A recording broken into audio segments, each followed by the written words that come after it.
Have you ever experienced teachers and faculty asking you the same question over and over?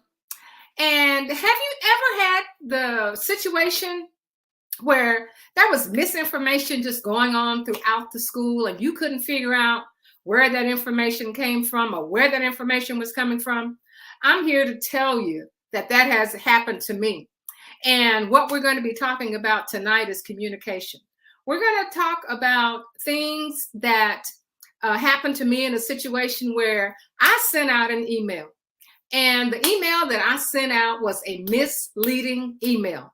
And I had faculty and staff so confused. I was clear about what I was saying, but they didn't understand me. But the problem was not them. The problem was me. So what we're going to be talking about tonight, we're going to be talking about ways that we can help ourselves as principals to learn how to communicate and how to communicate in a way that we're not frustrated, how we can communicate in a way that, we're rarely taught how to communicate. So we're going to tell you that your faculty, sometimes they're not always the ones that has the misinformation. You're the one. We're the ones. So, my job is to come on every week and to talk to you about ways that you can improve yourself and your school so that you can get your school to the level that you know that it can be and that you want it to be. My name is Barbara Polk, and I'm known as a turnaround principal. And my story is that I was assigned to one of the lowest performing campuses in my district and one of the lowest performing campuses in the state. But we were able to get that school turned around. But we weren't able to get that school turned around without having some difficulties with communication. And the school turnaround by itself was a job. But also the communication that it took to get the school turned around was another difficult thing. Yes, it was difficult. So I had to learn how to communicate with my staff. So what we're going to be talking about are 3 strategies that you can use, that are 3 steps you can use to help with your communication. And the first thing is that you're going to have to learn how to communicate with a different learning style. Just like we have different learning styles in the classrooms, we teach to the auditory learner, we teach to the kinesthetic learner, we teach to the visual learner. Where you as the principal, you're going to have to learn there are different communication styles. So when you are meeting with your teachers, you are meeting with your faculty, you're even meeting with your parents, you have to understand that there are different communication styles. The second thing is that you have to be a good listener. And I know that's easier said than done, but you're going to have to be a good listener. And the third thing that's going to help you become a good communicator is to learn how to use those tools. You learn how to use those technology tools that are right at our fingertips, but it's just so much stuff coming at us. We think we know how to use them, but we really, really don't know how to use a lot of those. So what I want you to do right now, I want you to let us know where you are. Let us know where you're coming from, what kind of position you have as far as the school district is concerned. If you are a parent or if you are part of the community and you just want to know more about what's going on in the schools, then say that as well. So I also want you to hit that share button and hit that subscribe button if you are on YouTube or if you are on any of the other platforms. So let's get into our first lesson, our first tip. And that first tip is communication styles. Now, we're going to talk about 4 communication styles. And the first communication style is called a personal communication style. That communication style is the person or the people you are talking to in that group that are emotional. Now, that style may not fit you, but you're going to have people who are on your faculty, who are on your staff, who are in your community, who react by emotion, compassion, That's how they operate. And as the principal, you are going to have to learn to communicate with those people on that style. Sometimes you get frustrated because their style is not like ours. But that is one of the greatest jobs that we have to overcome as principals, and learn that that communication style is called a personal communication style. And the second style that we're looking at is called functional. Now, functional people, they are receiving information from you and they want it step by step. Step one, step two, step three. They think in process. That's how they think. How do I, what do I do first? What do I do second? And when you are conducting a meeting, whether you are conducting your meetings face to face or whether you're conducting your meetings remotely, whether you're doing Zooms, you are going to have these kind of people. And remember, lots of times when these people are in that environment with other faculty members, sometimes you will deliver information and they won't ask any questions.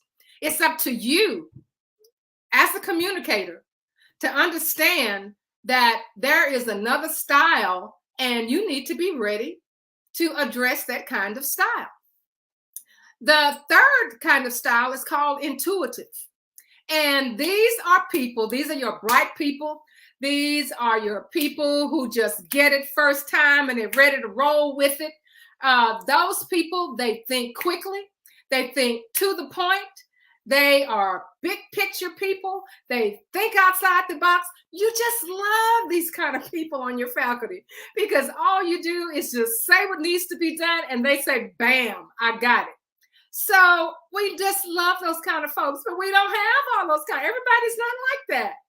And then we have those people who are analytical. All right, these analytical people, sometimes they seem cold. Sometimes they want things done in a logical way. Sometimes they're unemotional, but that is their communication style.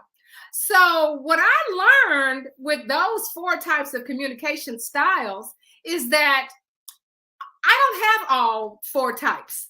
I have one type that I like, and that's the type that's like me. But I will know as the communicator that I have to address all of these learning and communication styles in order for me to be an effective communicator. And that is, with everything that we have to do, we have so much information that we need to impart to our faculty and our staff. And lots of time, there's lots of misinformation that's going around. And the misinformation that's going around, sometimes it's our fault. We don't see it, but it's our fault simply because we have not communicated properly. The second thing that's going to help you communicate in your building is something that's called active listening. Now, active listening is not sitting there listening to a complaint from a staff member or from a community member and they're talking and you're trying to come up with the answer to squash whatever they're saying. That's not an active listener. That's being a prepared listener to come back at you with whatever you have. Well, yeah, you say that, we don't have enough security in the building, but I say that based upon the data that we have and the research that we have, we do have sufficient security at this building. The situation that happened with your child or your situation was one that, was an outlier and it shouldn't have happened. That's not an active communicator. The active communicator is one that pays attention. The active communicator doesn't judge. That was difficult for me as well.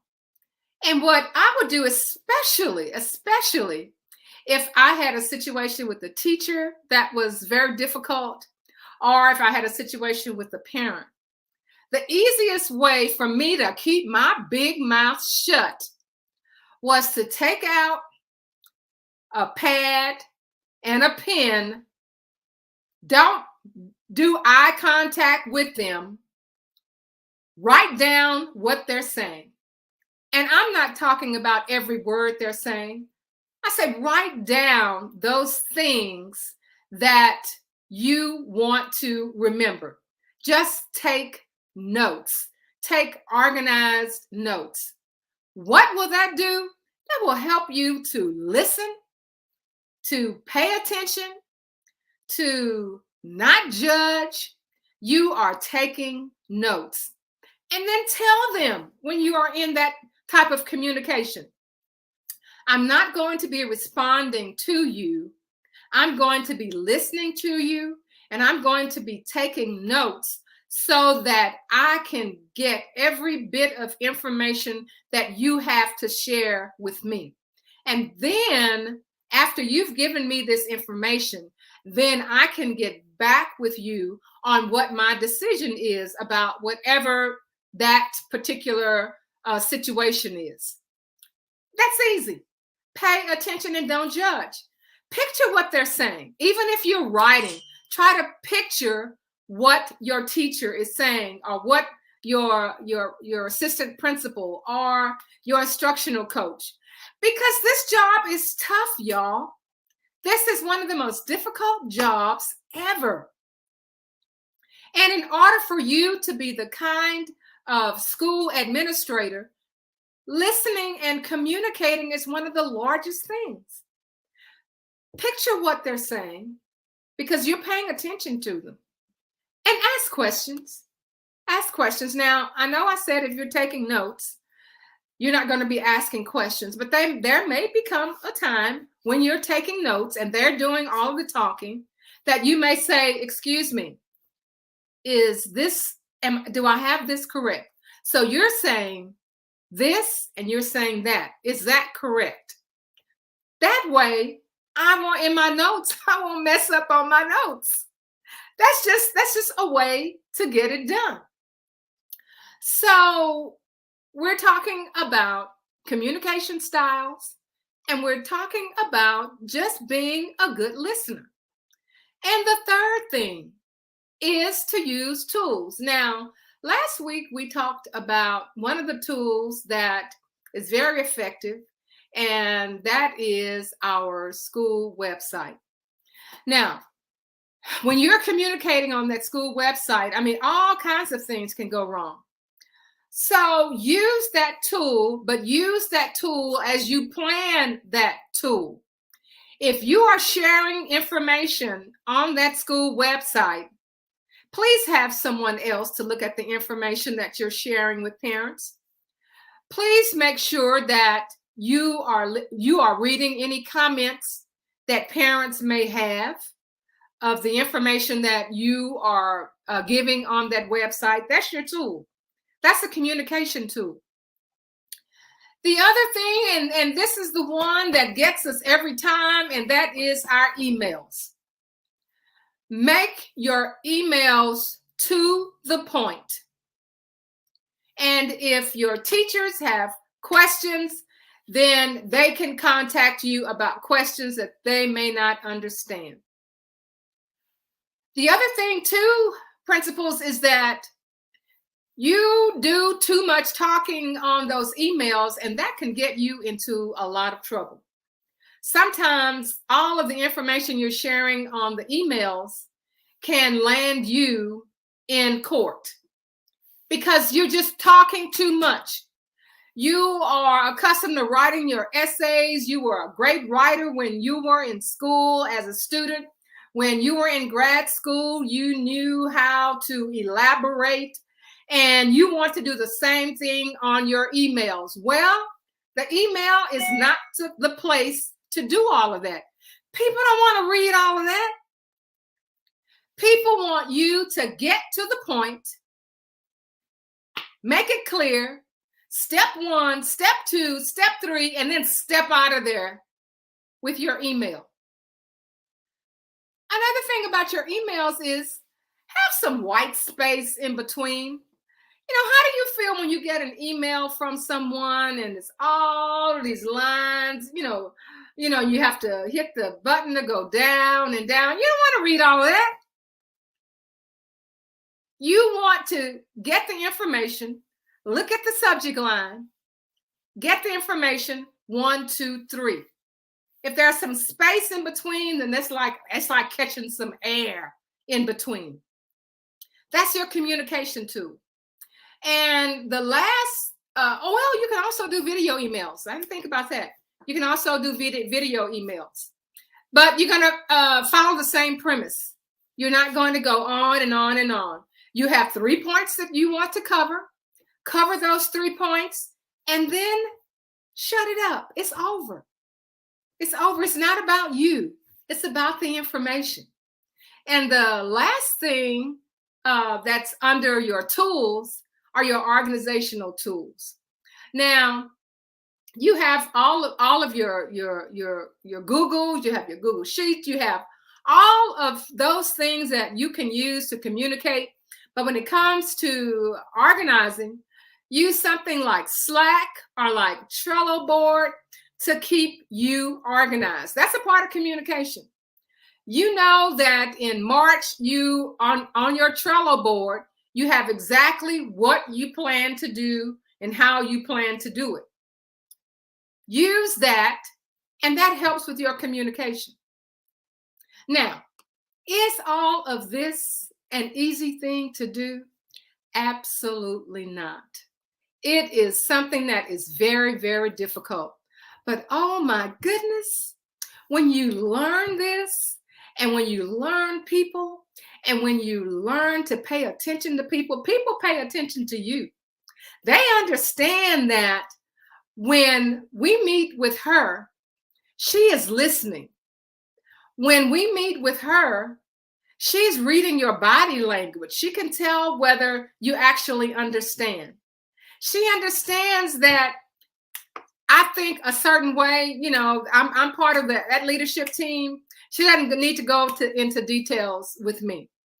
The other person knows that I am an analytical person. I need to know step by step by step. And oh my goodness, those people who are just so excitable. You just love them, but you have to handle them gently. They're the ones, who may not ask questions. They just may assume and go on about their business and spread that miscommunication. But you as a principal, you have to understand about the communication styles, because that's going to empower your faculty. That's going to empower your staff. That's going to empower your community. So if you're not a member of Principals on the Come Up, what are you waiting for? Hit that link to join Principals on the Come Up, and I'll just let you in.